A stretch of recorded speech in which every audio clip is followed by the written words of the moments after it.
hukum air yang terkena najis, ya. Air misalnya ternyata terkena najis. Bagaimana status air tersebut?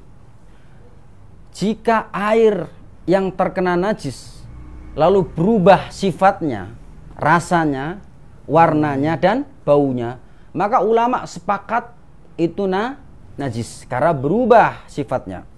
Sekarang pertanyaannya, air yang terkena najis tapi nggak berubah, maka ulama beda pendapat dalam masalah ini. Dikatakan, ya, madhab Maliki, madhab Dhahiriyah, ya, Dawud ad-Dhahiri, dan salah satu pendapat Imam madhab Hambali berpendapat bahwa air tersebut tetap suci, baik airnya banyak maupun sedikit, ya. Jadi madhab Maliki, madhab Dhahiriyah dan sebagian riwayat Hambali mengatakan air yang terkena najis, perhatikan, yang terkena najis mau sedikit mau banyak tetap suci, mau sedikit mau banyak tetap suci. Malikiyah, Dhahiriyah dan sebagian madhab Hambali. Adapun menurut madhab Hanafi dan Syafi'i, ya, membedakan antara sedikit dan banyak. Perhatikan. Jadi kalau air yang terkena najis, kalau Malikiyah, sebagian riwayat Hambali, Dhahiriyah sedikit, ya, kemudian mau banyak selama tidak berubah maka tetap suci. Jadi walaupun satu gelas jamaah sekalian terkena najis kemudian nggak berubah maka tetap suci menurut madhab Malikiyah, sebagian riwayat Hambali dan Dhahiriyah. Tapi menurut madhab Hanafi dan Syafi'i dibedakan. Jika airnya sedikit, kata Syafi'i dan Hanafi, maka najis. Tapi jika banyak maka tidak najis kecuali berubah, karena Syafi'i dan Hanafi mengatakan najisnya air itu yang terkena benda najis ketika berubah saja. Ketika tidak berubah maka tetap suci. Namun jamaah sekalian Allah Subhanahu wa taala, tadi saya sampaikan bahwasannya di madhab Hanafi dan Syafi'i mengatakan bahwa air yang terkena najis jika sedikit, ya, itu najis, jika banyak itu tidak. Maka ulama pun berbeda pendapat tentang ukuran sedikit banyaknya. Jadi disebut air sedikit dan banyak itu seperti apa sih?